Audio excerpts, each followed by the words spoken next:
اما بعد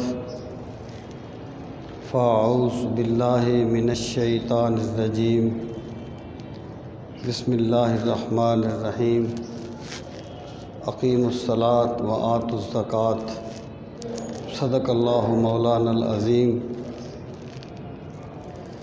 وبلغنا رسولہ النبی الکریم الامین ونحن علی ذالک لمن الشاہدین والشاکرین والحمد للہ رب العالمین رب اشرح لی صدری ویسر لی امری واحلل عقدۃ من لسانی یفقہوا قولی اللہم ارنا الحق حقا وارزقنا اتباعہ وارنا الباطل باطلا وارزقنا اجتنابہ اللہم ارنا الاشیاء کما ہی ان اللہ وملائکتہ یصلون علی النبی یا ایہا الذین آمنوا صلوا علیہ وسلموا تسلیما اللہم صل وسلم علی سیدنا و مولانا محمد وعلی آل و اصحاب سیدنا و مولانا محمد وبارک وسلم وصلی علیہ الصلاۃ والسلام علیک یا رسول اللہ وعلی آلک واصحابک یا حبیب اللہ الصلاۃ والسلام علیک یا شفیع المذنبین وعلی آلک واصحابک یا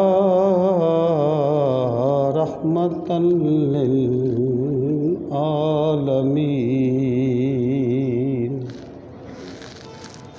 انتہائی عزت و احترام کے لائق قابل تکریم معزز و محترم سامعین اکرام، جمعۃ المبارک کے آج کے اس بابرکت موقع پر میں جو گزارشات آپ کی خدمت میں پیش کرنا چاہتا ہوں ان کا عنوان ہے زکوٰۃ کے مسائل اور مقاصد، یعنی زکوٰۃ کیا ہے، دین میں اس کی کیا اہمیت ہے اور اس کے مقاصد کیا ہیں۔ سامعین محترم، اسلام کی بنیاد جن 5 ستونوں پر رکھی گئی ہے ان میں سے ایک اہم ستون زکوٰۃ ہے، اور اسلام میں زکوٰۃ کی اتنی اہمیت ہے کہ جب رسول کریم صلی اللہ تعالیٰ علیہ وآلہ وسلم کے وصال کے بعد کچھ قبیلوں نے یہ کہا کہ ہم نماز بھی پڑھیں گے، روزہ بھی رکھیں گے، حج بھی کریں گے، دیگر کام سارے کریں گے، لیکن ہم زکوٰۃ نہیں دیں گے۔ تو سیدنا صدیق اکبر رضی اللہ تعالی عنہ نے فرمایا کہ اللہ کی قسم، اگر یہ لوگ زکوٰۃ میں ایک رسی دینے کا بھی انکار کریں جو وہ عہد نبوت میں دیا کرتے تھے، تو میں ان کے خلاف ویسے ہی جہاد کروں گا جیسے کافروں کے خلاف جہاد کیا جاتا ہے۔ یعنی اس سے آپ سمجھیں کہ اسلام میں زکوٰۃ کتنی ضروری ہے۔ اس کی ایک وجہ ہے، اس کی وجہ یہ ہے کہ دین جو ہے نا، دین یہ بنیادی طور پر اس کی پوری عمارت دو چیزوں پر کھڑی ہے۔ ایک، اللہ تعالیٰ کے سامنے عاجزی کرنا، انکساری کا اظہار کرنا، اور دوسرا اللہ کے بندوں کے ساتھ شفقت کرنا۔ یہ جو دو بنیادیں ہیں، یہ اسلام کی بنیادی چیزیں ہیں، بنیادی ستون ہیں۔ قرآن کریم میں کہا گیا کہ جب دوزخی دوزخ میں چلے جائیں گے اور جنتی جنت میں، تو اہل جنت اہل دوزخ سے پوچھیں گے ما سلککم فی سقر، تمہیں کون سی چیز دوزخ میں لے آئی؟ وہ کہیں گے لم نک من المصلین، ہم نماز نہیں پڑھا کرتے تھے، وَلَمْ نَكُ نُطْعِمُ الْمِسْكِينَ، اور ہم مسکین کو کھانا نہیں کھلایا کرتے تھے۔ اللہ تعالیٰ کی بندگی کرنا اور اللہ کی مخلوق پہ شفقت کرنا، یہ دو چیزیں دین کا بنیاد ہے، دین کی بنیاد ہے۔ اور نماز جو ہے وہ عبادت الہی کا علامتی نشان ہے، اللہ کے سامنے عاجزی کرنے کا، اور زکوٰۃ جو ہے وہ مخلوق پر شفقت کرنے کا علامتی نشان ہے۔ یہی وجہ ہے کہ قرآن کریم میں تقریباً 82 مقامات پر نماز کے ساتھ زکوٰۃ کا حکم دیا گیا ہے۔ اب سامعین محترم، پہلی بات یہ ہے زکوٰۃ کے بارے میں کہ گزشتہ مذاہب میں زکوٰۃ ہر بندے پر لازم تھی، اس کے پاس جتنے بھی پیسے ہوں۔ اسی طریقے سے جو فصلوں پر زکوٰۃ ہوتی ہے وہ بھی ہر بندے پر لازم تھی، کوئی حد متعین نہیں تھی۔ عشر تو اسلامی اصطلاح ہوگی نا، تو یہ کوئی حد اس کی متعین نہیں تھی۔ اسلام نے سب سے پہلے تو ایک حد متعین کر دی کہ زکوٰۃ بہت بڑی عبادت ہے، لیکن ہر بندہ زکوٰۃ دینے کا پابند نہیں ہے، بلکہ جس بندے کے پاس اتنی دولت موجود ہوگی یا اتنا مال موجود ہوگا وہ بندہ زکوٰۃ دے گا۔ اس حد کو نصاب کہا جاتا ہے، اور 7.5 تولے سونا یا 52.5 تولے چاندی یا 52.5 تولے چاندی کی قیمت مالیت میں، روپے پیسے کی شکل میں، جس بندے کے پاس موجود ہو اور وہ اس کی ضروریات زندگی سے زائد ہو۔ مراد یہ ہے کہ ایک بندے کے پاس فرض کریں 1 لاکھ روپیہ پڑا ہے، لیکن وہ 1 لاکھ کا مقروض بھی ہے، اب ہم اسے صاحب نصاب نہیں کہیں گے۔ ضروریات زندگی سے زائد جس بندے کے پاس 7.5 تولے سونا یا 52.5 تولے چاندی یا 52.5 تولے چاندی کے مطابق روپیہ پیسہ موجود ہو، 7.5 تولے چاندی کی قیمت، جب آپ نے روپے کا نصاب بنانا ہے تو پھر چاندی کی قیمت کا اعتبار ہوگا، سونے کا نہیں۔ اس کی وجہ ہے، وہ میں دانستہ اسے اوائڈ کر رہا تھا، اس کی وجہ یہ ہے کہ جب شریعت نے یہ نصاب پورا کیا، متعین کیا، اس وقت تو 7.5 تولے سونا اور 52.5 تولے چاندی کی قیمت برابر تھی۔ اب زمین و آسمان کا فرق ہے۔ 52.5 تولے چاندی تو کوئی 60,000 کے لگ بھگ ہوگی شاید، یا کچھ ممکن ہے زیادہ ہو کمی بیشی ہو.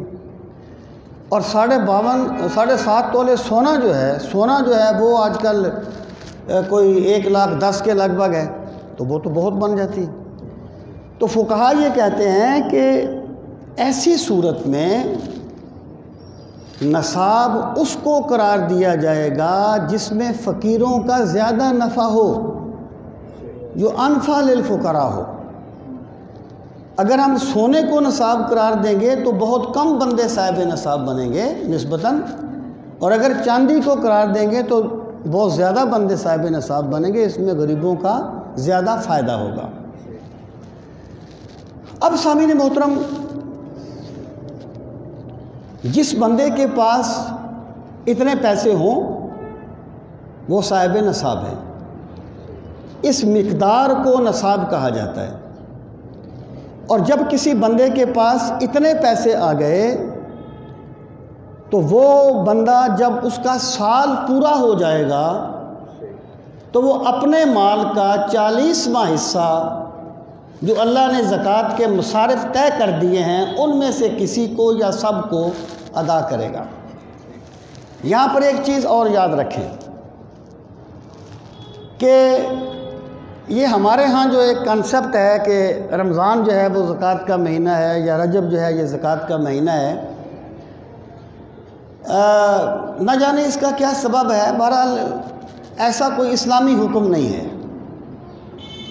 یعنی اسلامی تعلیمات کے مطابق کوئی ایک مہینہ نہیں ہے زکوٰۃ کا مہینہ. ہر بندے کا اپنا حساب ہے. جب اس کے پاس پیسے، فرض کریں ایک بندے کے پاس محرم میں نصاب کے پیسے آ گئے تو جب اگلا محرم آئے گا تو اس پر زکوٰۃ اسی وقت دینی لازم ہو جائے گی. اور ایک بندے کے پاس اگر رمضان میں آئے ہیں تو پھر وہ رمضان کا اعتبار ہوگا. تو مراد یہ ہے کہ اس کا تعلق اس چیز کے ساتھ ہے کہ بندے کے پاس موجودہ رقم پر سال کب پورا ہوتا ہے. ایک بات. دوسری بات یہ کہ ایک بندے کے پاس اگر فرض کریں 1,00,000 روپیہ تو 1 جنوری کو آ گیا، جنوری سال گزرتا رہا، میں مثال دے رہا ہوں، جب دسمبر کی 25، 26 یا 30، 31 ہوئی 1 سے پہلے، تو اس کے پاس کہیں سے 1,00,000 اور آ گیا. یعنی جو سال گزرا ہے وہ 1,00,000 پہ گزرا ہے. یہ جو دوسرا لاکھ آیا اس پہ سال نہیں گزرا، اس پہ ممکن ہے 1 دن گزرا ہو، 2 دن گزرے ہوں. لیکن جب وہ زکوٰۃ دے گا تو وہ 2,00,000 کی زکوٰۃ دے گا. اگر ایک بندہ آلریڈی صاحب نصاب ہے تو سال کے درمیان میں جتنے پیسے بھی اس میں شامل ہو جائیں گے، جب سال پورا ہوگا تو وہ سب کی زکوٰۃ ادا کرے گا. اب سامعین محترم، یہاں پر میں یہ چیز بھی عرض کروں کہ جو بندے کی پراپرٹی ہوتی ہے یا جو مال ہوتا ہے اس کی 2 حیثیتیں. بعض چیزیں ایسی ہوتی ہیں جو بذات خود بکتی ہیں، بعض چیزیں ایسی ہیں جو بذات خود بکتی ہیں، میں تجارت کی بات کر رہا ہوں. اور بعض چیزیں ایسی ہوتی ہیں جو بذات خود موجود رہتی ہیں لیکن ان کی انکم یا پروڈکشن جو ہے وہ بکتی ہے. مثلا ایک بندے کی کپڑے کی دکان ہے یا سونے کی دکان ہے یا کوئی دکان ہے جس میں مال پڑا ہوا ہے جو بیچتا ہے، تو سونا بذات خود بکتا ہے، کپڑا بذات خود بکتا ہے. کسی کی سائیکلوں کی دکان ہے وہ بذات خود بکتے ہیں. تو جب اس بندے پر سال پورا ہوگا تو اس کی دکان میں جتنا مال موجود ہوگا وہ اتنے مال کے حساب سے اس کی زکوٰۃ ادا کرے گا. اچھا، بعض چیزیں ایسی ہوتی ہیں جو خود نہیں بکتی، ان کی انکم بکتی ہے. مثلا ایک بندے کی آپ فرض کریں کہ سیمنٹ کی فیکٹری ہے، یا ایک بندے کے مکان ہے جو اس نے کرائے پہ دیے ہوئے ہیں. ایک بندے کا مکان ہے جو اس نے کرائے پہ دیا ہوا ہے، کرایہ آتا ہے، مکان قائم ہے، مکان پر انکم آتی ہے، فیکٹری کی پروڈکشن ہوتی ہے. تو ایسی چیزوں میں جو چیز باقی رہتی ہے اس پر زکوٰۃ نہیں ہوتی، اس کی انکم پہ زکوٰۃ ہوتی ہے. یعنی ایک بندے کا اگر مکان ہے نا، اس نے کرائے پہ دیتا ہے، تو اس کی جو انکم ہوگی اس کے حساب سے زکوٰۃ ہوگی، مکان کی مالیت کے اعتبار سے زکوٰۃ نہیں ہوگی.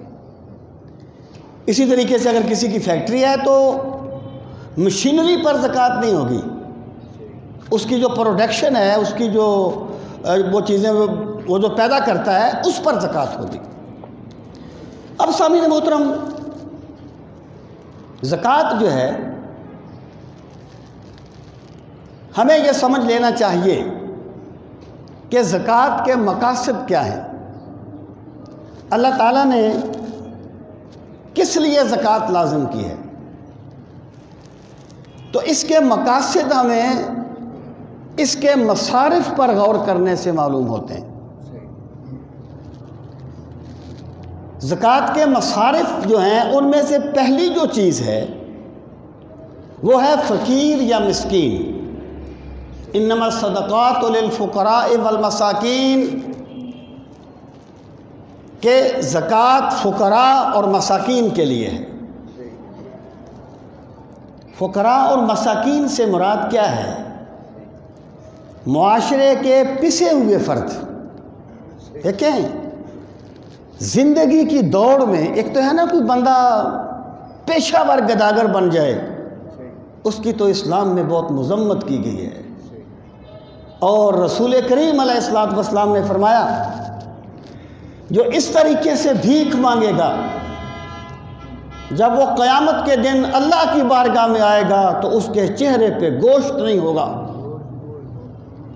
اس کی مذمت کی گئی ہے. اسلام خودداری کی تعلیم دیتا ہے. اور اگر ایک بندہ وہ گداگر تو نہیں ہے، پیشہ ور گداگر تو نہیں ہے، اپنی طرف سے پوری کوشش کرتا ہے، لیکن پھر بھی زندگی کی دوڑ میں پیچھے رہ جاتا ہے. یہ میرے رب کا ایک نظام ہے. رزق عقل مندی سے نہیں ملتا، یہ میرے خدا کی ایک تقسیم ہے.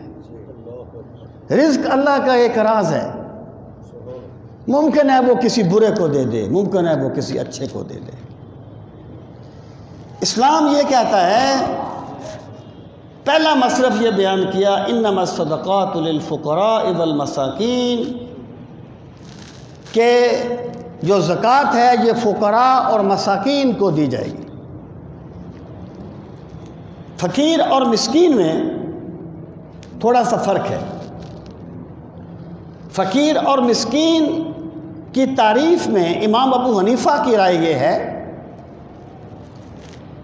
وہ فرماتے ہیں کہ فقیر وہ ہوتا ہے جس کے پاس کچھ نہیں ہوتا، اور مسکین وہ ہوتا ہے جس کے پاس کچھ ہوتا ہے لیکن اس کا گزارا نہیں ہوتا. امام ابو حنیفہ کی دلیل یہ ہے کہ جب اللہ تعالیٰ نے حضرت خضر اور حضرت موسیٰ کا وہ قصہ ذکر کیا تو وہاں کشتی کے بارے میں فرمایا فَقَانَتْ لِمَسَاكِينَ يَعْمَلُونَ فِي الْبَحْرِ، کہ وہ کشتی مسکینوں کی تھی جو سمندر میں کام کرتے تھے، مزدوری کرتے تھے. یعنی کشتی ان کے پاس ہے لیکن وہ مسکین ہیں. اور صحابہ کرام جو سب کچھ چھوڑ کے چلے گئے تھے نا مدینہ میں، ان کو فقیر کہا گیا ہے قرآن مجید میں، سورہ الحشر میں. یہ امام اعظم ابو حنیفہ کی دلیل. لیکن فقیر اور مسکین بہرحال بالکل قریب المعنی ہیں. اس سے مراد یہ ہے کہ وہ بندہ جس کا گزارا نہیں ہوتا۔ یہاں پر دو چیزیں آپ یاد رکھیں۔ پہلی بات یہ کہ انما الصدقات للفقراء والمساکین، آگے جتنے بھی ہیں وہاں لل کا لفظ ہے، یعنی اس کا عطف ہے۔ یہ لام تملیک کا ہے، مالک بنانے کا۔ اس کا مطلب یہ ہے کہ فرض کریں کہ ایک بندے نے ایک بندے کا قرض دینا ہے،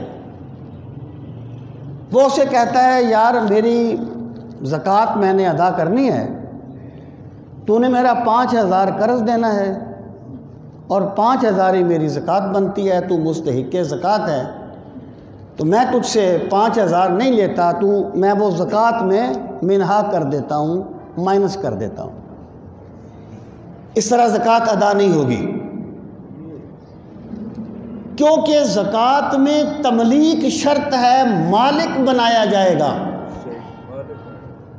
یعنی بندہ اس کے حوالے کرے گا کہ بھی یہ مال ہے، وہ بندہ مالک بن جائے گا اس کا، تب اس کی زکوٰۃ ادا ہوگی۔ اور دوسری بات یہ کہ واضح رہے کہ زکوٰۃ جو ہے یہ ایسا ایک صدقہ واجبہ ہے جو مسلمانوں سے لی جائے گی اور مسلمانوں میں تقسیم کی جائے گی، اس پر نص ہے۔ رسول کریم علیہ السلام نے فرمایا کہ زکوٰۃ تؤخذ من اغنیائہم وتعد الی فقرائہم او کما قال النبی صلی اللہ علیہ وسلم، کہ زکوٰۃ مسلمانوں کے امیروں سے لی جائے گی اور مسلمانوں کے غریبوں میں تقسیم کی جائے گی، یعنی زکوٰۃ نہ غیر مسلموں سے لی جائے گی نہ غیر مسلموں کو دی جائے گی۔ یہ زکوٰۃ کے بارے میں نص ہے، اور صدقات واجبہ کا یہی حکم ہے، جو چیز بھی صدقات واجبہ میں آتی ہے اسے بھی غیر مسلم کو نہیں دینا چاہیے۔ دیکھیں صدقات کی دو قسمیں ہوتی ہیں، ایک صدقات نافلہ کہ بندے نے ویسے ہی ایک بکرا ذبح کیا ہے صدقہ کرنے کے لیے، صدقہ نافلہ ہے، وہ آپ غیر مسلم کو دے سکتے ہیں۔ بندہ ویسے صدقہ کر رہا ہے، پیسہ نفلی صدقہ دے سکتے ہیں آپ، لیکن صدقات واجبہ نہیں دے سکتے، نہ زکوٰۃ دے سکتے ہیں۔ اگر کسی نے منت مانی کہ اگر میرا یہ کام ہو گیا میں 5,000 روپیہ غریبوں میں تقسیم کروں گا، وہ بھی نہیں دے سکتا غیر مسلم کو، وہ صدقات واجبہ ہو گیا۔ تو مسلمانوں سے لی جائے گی اور مسلمانوں میں تقسیم کی جائے گی۔ اور جو ہماری قربانی کا گوشت ہوتا ہے، جن لوگوں کو اس میں اشتباہ پیدا ہوا، اس کی وجہ اس اردو عبارت کو سمجھنا نہیں ہے، عدم فہم ہے اس عبارت کا۔ لکھا یہ تھا انہوں نے، مولانا امجد علی رحمۃ اللہ تعالی علیہ نے، کہ یہ قربانی کا گوشت غیر مسلموں کو نہیں دے سکتے کیونکہ یہاں کے غیر مسلم حربی ہیں۔ اب حربی والی بات جو ہے نا، اس پر ہم نے غور نہیں کیا لوگوں نے عموماً، اللہ ماشاءاللہ۔ حربی وہ ہوتا ہے جو میدان، یعنی ایک جنگ کی کیفیت ہوتی ہے نا جن غیر مسلموں کے ساتھ، جیسے مقبوضہ کشمیر میں ہے، ایک جنگ کی جو کیفیت ہوتی ہے اس کو کہتے ہیں حربی کافر۔ ان کو آپ نفلی صدقہ بھی نہیں دے سکتے، ان کو آپ نفلی صدقہ بھی نہیں دیا جا سکتا کیونکہ وہ میدان جنگ میں ہیں، آپ کے دشمن ہیں۔ لیکن جو غیر مسلم امن کے ساتھ رہتے ہیں، سکون کے ساتھ رہتے ہیں، ان کو صدقات نافلہ دیے جا سکتے ہیں اور ان کو قربانی کا گوشت بھی دیا جا سکتا ہے۔ اگر کسی کا جی نہیں مانتا تو اس کا اپنا معاملہ ہے، میں مسئلے کی بات کر رہا ہوں، ایک بات۔ اور دوسری بات یہ کہ زکوٰۃ کے لیے لوگ کہتے ہیں جی اس کو زکوٰۃ نہیں دی جا سکتی کیونکہ وہ تندرست ہے۔ وہ بھائی زکوٰۃ کے لیے اپاہج ہونا ضروری نہیں ہے، بیمار ہونا ضروری نہیں ہے۔ ممکن ہے ایک بندہ تندرست ہو، اس کا کوئی چھوٹا موٹا کاروبار بھی ہو، ممکن ہے وہ 1 لاکھ روپیہ کماتا ہو مہینے کا، لیکن اس کے گھر میں کوئی ایسی بیماری ہو 1.25 لاکھ اس پہ لگ جاتا ہو۔ تو زکوٰۃ وہ جو سرکار نے فرمایا تھا، اور جو حضرت امام حسین اس روایت کے راوی ہیں، للسائل فرس للسائل حق وإن جاء علی فرس، کہ سائل کا حق ہوتا ہے اگرچہ وہ گھوڑے پر سوار ہو کے آئے۔ ممکن ہے گھوڑا اس نے کسی کا مانگا ہوا ہو، ممکن ہے گھوڑے سے بڑھ کر وہ مقروض ہو۔ تو میں کہنا یہ چاہتا ہوں کہ یہ کنسیپٹ غلط ہے کہ زکوٰۃ اس کو دی جائے گی جو معذور ہوگا، اپاہج ہوگا۔ نہیں، زکوٰۃ اس کو دی جائے گی جو مستحق زکوٰۃ ہوگا، جس بندے کے حالات ایسے نہیں ہیں کہ وہ اپنی عزت کے ساتھ جی سکے، وہ مستحق زکوٰۃ ہے، وہ فقیر میں آئے گا یا مسکین میں آئے گا، بہرحال اس کو زکوٰۃ دی جا سکتی ہے۔ اب سامعین محترم، انما الصدقات للفقراء والمساکین والعاملین علیہا والمؤلفۃ قلوبہم، کہ عاملین زکوٰۃ سے مراد وہ لوگ تھے جو جا کر مختلف قبیلوں سے زکوٰۃ وصول کرتے تھے، ان کو اس وقت زکوٰۃ دی جاتی تھی۔ مؤلفۃ القلوب، یہ پہلی جو 3 چیزیں ہیں، یعنی عاملین زکوٰۃ تو دراصل زکوٰۃ اکٹھے کرنے والے ہو گئے نا، تو مقاصد زکوٰۃ کا پہلا مقصد ان مصارف سے یہ طے ہوا کہ معاشرے کے غریب افراد کی مدد کرنا، نادار افراد کی مدد کرنا۔ دیکھیں، یہ جو کنسپٹ ہے نا، یہ سرمایہ داری نے دیا تھا کہ میرا پیسہ وہ ہے جو میں نے کمایا ہے، اس میں اور کسی کا حق نہیں ہے، جو پیسہ میں نے کمایا وہ میرا ہے۔ اسلام کہتا ہے نہیں،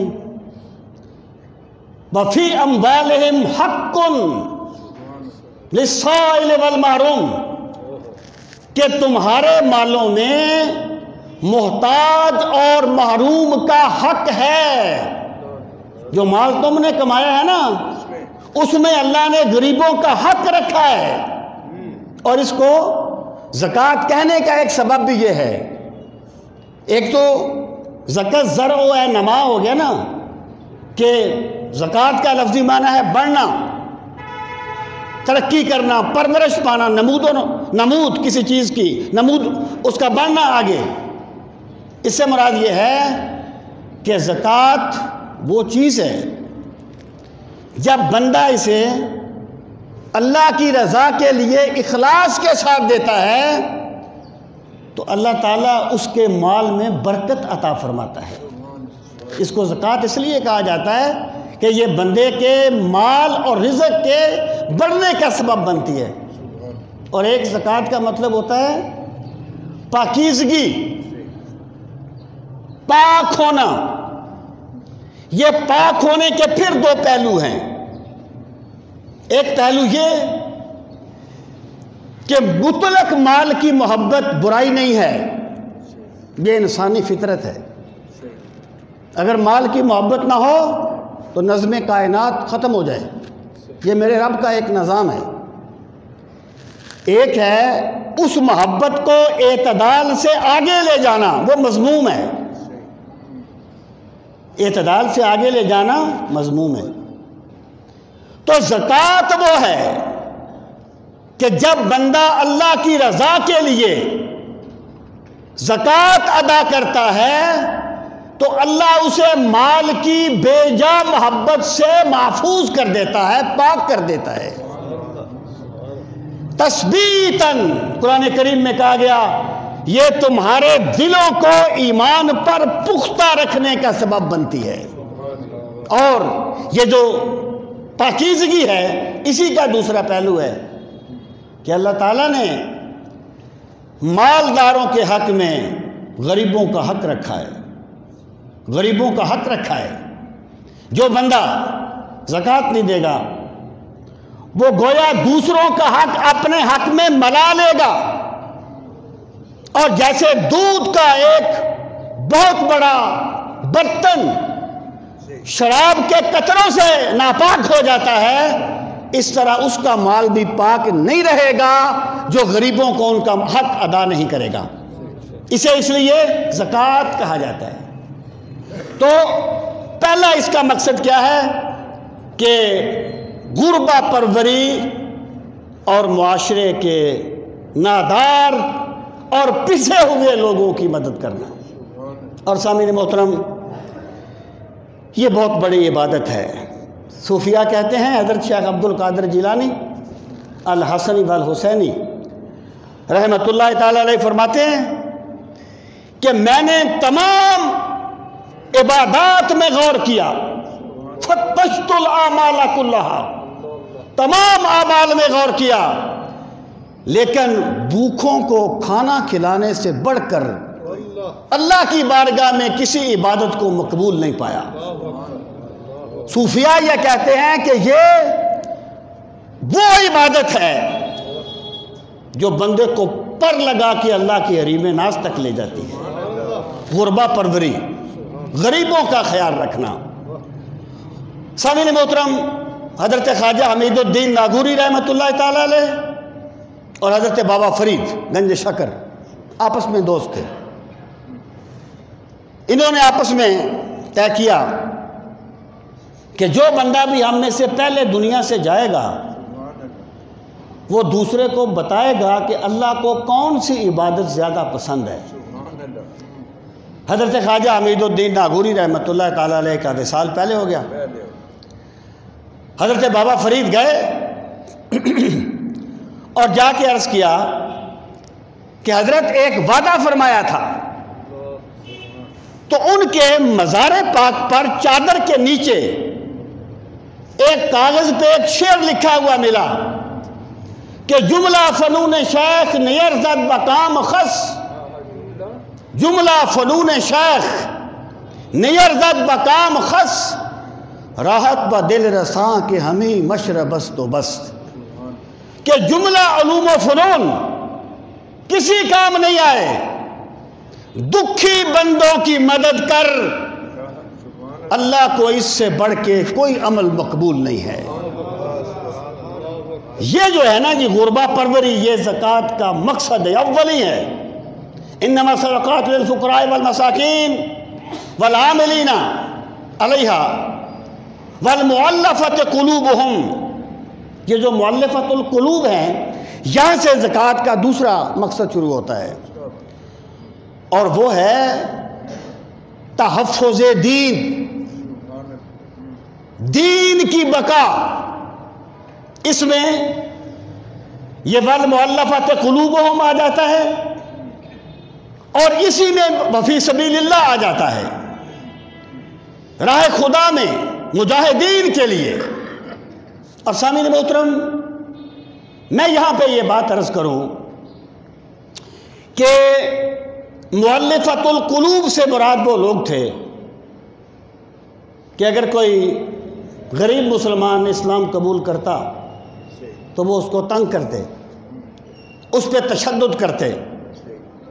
اسلام نے کہا ایک بندے کا ایمان بچانے کے لیے اس کو زکوٰۃ میں سے دے دو تاکہ وہ اسے تنگ نہ کرے۔ اب اسلام غالب ہو گیا، لیکن یہ حالات کہیں بھی ہو سکتے ہیں۔ اور فی سبیل اللہ جو اس کا ایک اور مصرف ہے، اس سے مراد ہے مجاہدین۔ فی سبیل اللہ سے مراد ہر کار خیر نہیں ہے۔ آپ زکوٰۃ سے پل نہیں بنا سکتے، سڑکیں ٹھیک نہیں کروا سکتے۔ اگر فی سبیل اللہ سے مراد ہر کار خیر ہو تو پھر یہ 8 مصارف بیان کرنے کی ضرورت کیا تھی؟ اللہ تعالیٰ ویسی فرما دیتا فی سبیل اللہ، تو ویسی فرما دیتا اللہ تعالیٰ۔ 8 مصارف بیان کیے، تو فی سبیل اللہ سے مراد ہے وہ مجاہدین جو جہاد کرنے کے لیے جائیں، ان کو جہاد کے لیے بھیجنا، ان کے اہل خانہ پر خرچ کرنا، اللہ تعالیٰ نے یہ بھی زکوٰۃ کے مصارف میں سے ایک مصرف رکھا ہے، اور یہ ہے تحفظ دین، دین کا تحفظ۔ اللہ کا دین کسی فرد کا محتاج نہیں ہے، لیکن اللہ تعالیٰ خود آ کے کام نہیں کرتا، اللہ تعالیٰ کام کے اسباب پیدا کرتا ہے۔ اس وقت یہ جو مدارس اسلامیہ ہیں، یہ ہے دین کے تحفظ کا ذریعہ، یہ ہے دین کے بقا کا ذریعہ۔ یہ کالج، یہ یونیورسٹیاں، یہ مسجدوں کو آباد نہیں کرتے، یہ لوگوں کے دینی تقاضے پورے کرنے والے لوگ نہیں ہیں، ان کی اپنی خدمات ہیں اور سطح پر، میں ان کا انکار نہیں کرتا۔ میں یہ بات عرض کروں گا کہ دین کا کام پہلے بھی چٹائیوں پر بیٹھنے والوں نے کیا تھا، اور آج بھی چٹائیوں پر بیٹھنے والے کر رہے ہیں۔ سامعین محترم، یہ جو مدارس اسلامیہ ہیں نا، دیکھیں میں مثال دیا کرتا ہوں کہ اندلس میں جب نصارہ کا قبضہ ہوا، انہوں نے مدارس کو ختم کر دیا، وہاں سے اسلام کا نام و نشان مٹ گیا۔ بر صغیر میں بھی انگریز کا قبضہ ہوا اور صدیوں رہا، لیکن اسلام باقی رہا، کیونکہ وہاں مدارس باقی رہے، مدارس باقی رہے۔ اس وقت بھی انڈیا میں جو دین کا کام ہوتا ہے وہ پاکستان سے کم نہیں ہے، بعض پہلوؤں میں وہ بہت آگے ہیں وہاں کے مسلمان۔ سامعین محترم، میں یہ عرض کرنا چاہتا ہوں کہ یہ جو ایک بیانیہ بنا دیا گیا نا کہ مدارس جو ہیں یہ دہشت گردی کا گڑھ ہیں، یہ وہ کیا کہتے ہیں کہ پھکیاں ہور تے پیڑا ہور۔ دراصل بات یہ تھی کہ یہ دین کے خلاف ایک مہم تھی جو اس طریقے سے چلائی گئی۔ اگر کسی مدرسے میں یہ بات ہے تو اس کو پکڑو، قانون کس لیے ہے، ایجنسیاں کس لیے ہیں، ان کو سزا دو، لیکن خدا را ان مدارس کو بے بکات نہ کرنا، ورنہ تیرا جنازہ پڑھانے والا کوئی نہیں رہے گا، تیرے بچے کا نکاح پڑھانے والا کوئی نہیں رہے گا۔ اگر یہ مدارس ختم ہو جائیں گے تو قال اللہ اور قال الرسول کی آوازیں بند ہو جائیں گی۔ تو میں آپ سے یہ کہوں گا کہ پیسہ خرچ کرتے ہوئے خدا را مدارس اسلامیہ کو سوچا کرو۔ اگر تم، ہمارا سنیوں کا المیہ کیا ہے؟ سنیوں کا المیہ یہ نہیں ہے کہ یہ پیسے لگاتے نہیں ہیں، یہ پیسے لگاتے ہیں، لیکن ان کی ترجیحات دوسری ہیں۔ یہ اس پیر کو 11ویں گاڑی دے دیتے ہیں جس کے پاس پہلے 10 گاڑیاں ہوتی ہیں، لیکن اس مدرسے کو پیسے نہیں دیتے جس نے بجلی کا بل ادا نہیں کیا اور اس کی بجلی کٹی ہوئی ہے، جس کے منتظمین کے پاس اساتذہ کی تنخواہیں نہیں ہیں۔ سنیوں کی ترجیحات مختلف ہیں۔ میں کہتا ہوں خدا را اگر 1 لاکھ روپے کی جھنڈیاں لگاتے ہو نا تو 50,000 کسی مدرسے کو بھی دے دیا کرو۔ اگر مدرسے ختم ہو گئے تو جھنڈیاں بھی ختم ہو جائیں گی۔ یاد رکھنا اس بات کو، یہ دین میں ثقافت کا سبب کل بھی مدارس تھے اور آج بھی مدارس ہیں۔ تو اللہ تعالیٰ نے مدارس اسلامیہ کو فی سبیل اللہ کا جو مصرف ہے اس کو زکوٰۃ کے مصارف میں رکھا ہے۔ سامعین محترم، اب میں اسی طریقے سے اور بھی 8 مصارف ہیں زکوٰۃ کے، وقت نہیں ہے، میں نے آپ کو بنیادی باتیں عرض کی ہیں۔ اب میں آپ سے یہ بات عرض کروں کہ زکوٰۃ دینے کے آداب کیا ہیں۔ دیکھیں وہ کیا ہے کہ انداز بیاں بات بدل دیتا ہے امیر، ورنہ دنیا میں کوئی بات نئی بات نہیں۔ ایک بندے کی بات ہوتی ہے، بندہ خدا نہیں ہوتا۔ ایک بندہ آپ کے پاس آیا ہے، آپ کو ضروری ہے کہ اس کا کام کر سکیں؟ کوئی بندہ خدا نہیں ہے، ہر بندے کی اپنی مجبوریاں ہیں، لیکن اسلام کہتا ہے بات کرتے ہوئے تو مروت کا مظاہرہ کرو تاکہ اگلے بندے کا دل خوش ہو، وہ سمجھے کہ میری تذلیل نہیں کی گئی۔ اسلام یہ کہتا ہے کہ زکوٰۃ دیتے ہوئے پہلی بات یہ ملحوظ خاطر رہے کہ جسے زکوٰۃ دینی ہے اس کی عزت نفس کو بحال رکھنا ہے۔ اس لیے اسلام نے کہا کہ جس کو تم زکوٰۃ دو اسے بتانا شرط نہیں ہے کہ میں تجھے زکوٰۃ دے رہا ہوں۔ ایک سفید پوش آدمی ہے نا، جب وہ جو اصحاب صفہ کے بارے میں کہا گیا نا کہ لوگوں سے سوال نہیں کرتے، تو انہیں ان کے چہروں سے پہچان لے گا، بھوک کی وجہ سے چہرے اتر گئے ہیں، لیکن وہ کوشش کرتے ہیں کہ کسی کو پتہ نہ چلے کہ ہم بھوکے ہیں۔ ان کو زکوٰۃ دو، وہ ہے تمہاری زکوٰۃ کے مستحق۔ اگر ایک بندہ سفید پوش ہے وہ زکوٰۃ نہیں لینا چاہتا، جب بندہ زکوٰۃ دے تو وہ یہ نیت ضرور کرے، لازمی ہے ورنہ زکوٰۃ نہیں ہوگی کہ میں زکوٰۃ دے رہا ہوں۔ لیکن جس کو دینی ہے اسے تحفہ کہہ کے دے دے، ہدیہ کہہ کے دے دے، اسے زکوٰۃ دینے کا اجر مل جائے گا اور انسان کی عزت نفس باہر رہے گی۔ میرے بھائی، اسلام یہ کہتا ہے کہ وہ جو حدیث پاک میں ہے نا، اللہ فرمائے گا قیامت کے دن کہ تجھ سے میں نے کھانا مانگا تھا، تو نے مجھے کھانا نہیں دیا تھا۔ بندہ کہے گا مولا تو کھانے پینے سے پاک ہے، میں تجھے کیسے کھانا دیتا؟ اللہ فرمائے گا فلاں بھوکے نے تجھ سے کھانا مانگا تھا، اگر تو اسے کھانا دیتا تو مجھے ہی دیتا۔ اسلام انسانی وقار کا یہ درس دیتا ہے کہ فقیر کی آستین سے جو ہاتھ باہر آتا ہے وہ اللہ کا ہاتھ ہوتا ہے۔ تذلیل مت کیجیے، وہ جو قرآن مجید میں کہا لا تبطلوا صدقاتکم بالمن والعذا، جس کو تم صدقہ دو نا اس پہ احسان نہ جتلایا کرو، اس سے اپنی پھٹیکے نہ نکلوایا کرو کہ تجھے میں نے زکوٰۃ دی تھی، تجھے میں نے صدقہ دیا تھا۔ اسلام یہ کہتا ہے جب زکوٰۃ دو تو اس کی عزت نفس کا خیال رکھو۔ پھر مجھے حضرت امام زین العابدین کی بات یاد آئی کہ جب ایک بندہ آیا ان کے پاس، سائل آیا، اس نے کہا حضرت فلاں گلی میں رہتا ہوں، 3 دن سے بھوکا ہوں۔ رو پڑے آپ، فرمایا بیٹھ جائیے۔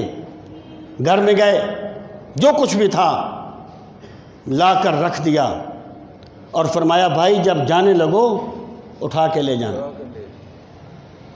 چلا گیا اٹھا کے۔ لوگوں نے پوچھا حضرت 2 باتیں بتائیں، ایک یہ کہ آپ روئے کیوں؟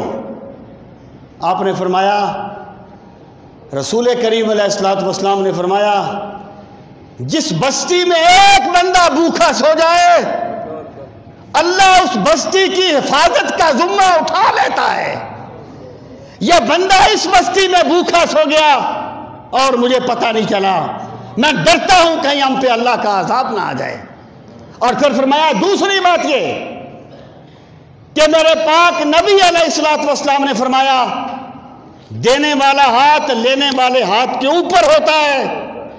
میں نے کہا اگر میں اس کے ہاتھ میں یہ صدقہ دیتا ہوں کہیں میرا ہاتھ اس کے ہاتھ کے اوپر نہ ہو جائے۔ اسے کہتے ہیں عزت نفس کا خیال رکھنا۔ عزت نفس کا خیال رکھنا۔ وہ غریب ضرور ہے، ذلیل نہیں ہے، وہ بھوکا ضرور ہے، کوئی روندا ہوا نہیں ہے، اسے حالات نے یہاں تک پہنچایا ہے۔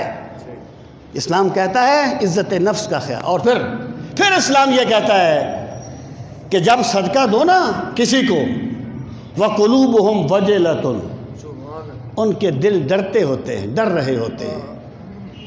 یعنی جب وہ صدقہ دیتا ہے وہ کہتا ہے نہ جانے میرا مال اس قابل ہے کہ نہیں کہ اللہ اسے قبول فرما لے، نہ جانے مجھ میں یہ اخلاص ہے کہ نہیں کہ اللہ میرے صدقے کو قبول فرمائے۔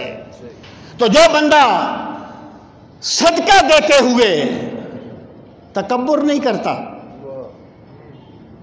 دیکھیں اسے اللہ کا شکر کرنا چاہیے کہ خدا نے مجھے دینے والا بنایا ہے، لینے والا نہیں بنایا۔